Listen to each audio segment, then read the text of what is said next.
प्राचीन काल की बात है। एक बहुत प्रतापी राजा हुआ करते थे जिनका नाम था वाजश्रवा। वह बहुत ही धार्मिक प्रवृत्ति के थे। एक बार राजा वाजश्रवा ने एक बड़े यज्ञ का आयोजन किया था। विद्वानों, ऋषि मुनियों और ब्राह्मणों को उन्होंने यज्ञ में आमंत्रित किया। ब्राह्मणों को आशा थी कि यज्ञ की समाप्ति पर वाजश्रवा की ओर से उन्हें अच्छी दक्षिणा मिलेगी। लेकिन जब यज्ञ समाप्त हुआ और वाजश्रवा ने दक्षिणा देनी शुरू की तो सभी आश्चर्यचकित रह गए। दक्षिणा में वह उन गायों को दे रहा था जो कि बूढ़ी हो चुकी थी और दूध भी न देती थी। यज्ञ के प्रारंभ होने से पूर्व वाजश्रवा ने घोषणा की थी वह यज्ञ में अपनी समस्त संपत्ति दान कर देगा। इसी कारण यज्ञ में कुछ ज्यादा ही लोग उपस्थित हुए थे। पर जब उन्होंने दान का स्तर देखा तो मन ही मन नाराज होकर रह गए। क्रोध तो उन्हें बहुत आया, पर उनमें से कोई कुछ न कह सका।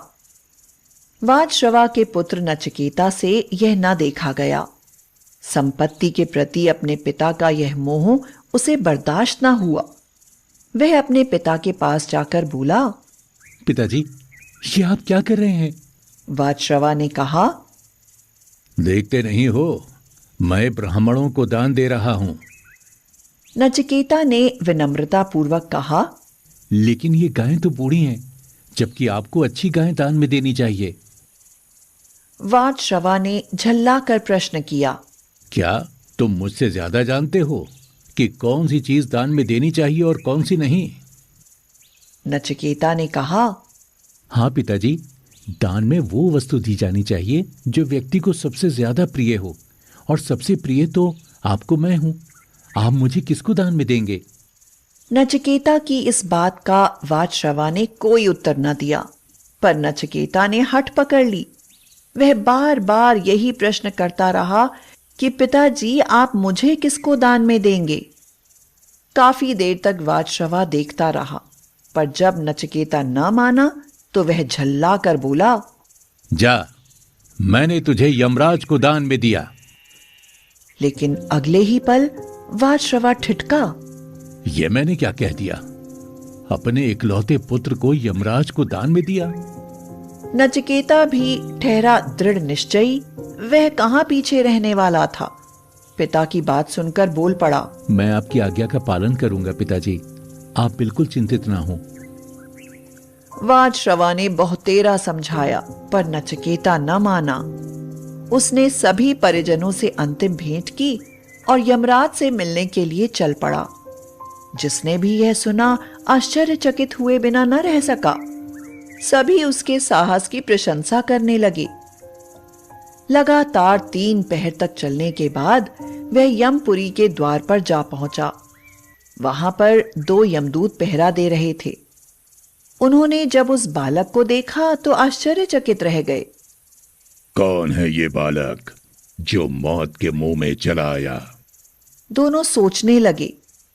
उसमें से एक यमदूत ने गरजती आवाज में उससे पूछा, हे बालक, तू कौन है और यहाँ क्या करने आया है? मेरा नाम नचिकेता है और मैं अपने पिता की आज्ञा से यमराज जी के पास आया हूं। उस बालक ने धीरता के साथ उत्तर दिया, लेकिन क्यों मिलना चाहता है तू यमराज से? क्योंकि मेरे पिताश्री ने मेरा दान कर दिया है। नचिकेता की बात सुनकर दोनों यमदूत हैरान रह गए। ये कैसा अजीब बालक है, इसे मृत्यु तक का भय नहीं, यमराज से मिलने चला आया। उन्होंने उसे डराना चाहा, पर नचिकेता अपने निर्णय के आगे सुई की नोक भर भी न डिगा। वह बराबर यमराज से मिलने की इच्छा प्रकट करता रहा। वो इस समय यमपुरी में नहीं है, 3 दिन बाद लौटेंगे, तभी तुम आना। कोई बात नहीं, मैं 3 दिन तक प्रतीक्षा कर लूंगा। और वह वहीं द्वार के पास बैठ गया। यमपुरी के द्वार पर बैठा नचिकेता बीती बातें सोच रहा था। उसे इस बात का संतोष था कि वह पिता की आज्ञा का पालन कर रहा था। तीसरे दिन जब यमराज आए तो वे नचिकेता को देखकर चौंके। जब उन्हें उसके बारे में मालूम हुआ तो वे भी आश्चर्यचकित रह गए। अंत में यमराज नचिकेता से मिले। यमराज को देखते ही नचिकेता ने उन्हें प्रणाम किया। उस समय उसके चेहरे पर अपूर्व तेज था। उसे देखकर यमराज बोले, वत्स, मैं तुम्हारी पितृभक्ति और दृढ़ निश्चय से बहुत प्रसन्न हुआ। तुम मुझसे कोई भी 3 वरदान मांग सकते हो। यह सुनकर नचिकेता की प्रसन्नता की सीमा न रही। वह बोला, पहला वरदान तो आप ये दें कि मेरे पिता का क्रोध शांत हो जाए और वो मुझे पहले की तरह प्यार करें। तो यमराज ने कहा, ऐसा ही होगा। दूसरा वरदान मांगो। अचानक उसे ध्यान आया कि मेरे पिता ने यज्ञ स्वर्ग की प्राप्ति के लिए किया था, क्यों ना मैं ही उसे मांगू। यह सोचकर वह बोला, मुझे स्वर्ग की प्राप्ति किस प्रकार हो सकती है? यमराज चक्कर में पड़ गए, पर वचन दे चुके थे, इसलिए उन्होंने वह भी बता दिया और तीसरा व अंतिम वरदान मांगने के लिए कहा।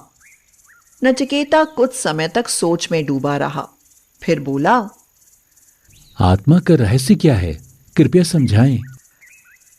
नचिकेता के मुख से इस प्रश्न की आशा यमराज को बिल्कुल न थी। उन्होंने उसे और कोई वरदान मांगने को कहा और बोले, ये विषय इतना गूढ़ है कि हर कोई इसे नहीं समझ सकता। पर नचिकेता अपनी बात पर अड़ा रहा और निर्णायक स्वर में बोला, अगर आपको कुछ देना ही है तो मेरे इस प्रश्न का उत्तर दें, अन्यथा रहने दें, क्योंकि मुझे अन्य कोई भी वस्तु नहीं चाहिए। वे उसे आशीर्वाद देते हुए बोले, वत्स, ये ऐसा रहस्य है जो मैं भी नहीं जानता, पर यदि तुम ज्ञान प्राप्त करो और विद्या अध्ययन करो तो तुम्हें सिर्फ इसी प्रश्न का ही नहीं बल्कि संसार के सभी प्रश्नों का उत्तर प्राप्त हो सकता है, क्योंकि विद्या वो खजाना है जिसकी बराबरी संसार की कोई दूसरी वस्तु नहीं कर सकती। उसके बाद यमराज ने नचिकेता को आशीर्वाद देकर उसे उसके पिता के पास वापस भेज दिया। वहां से लौटने के बाद नचिकेता अध्ययन में लग गया, क्योंकि जीवन की सही राह उसे प्राप्त हो चुकी थी। उसी राह पर चलकर वह एक बहुत बड़ा विद्वान बना और सारे संसार में उसका नाम अमर हो गया।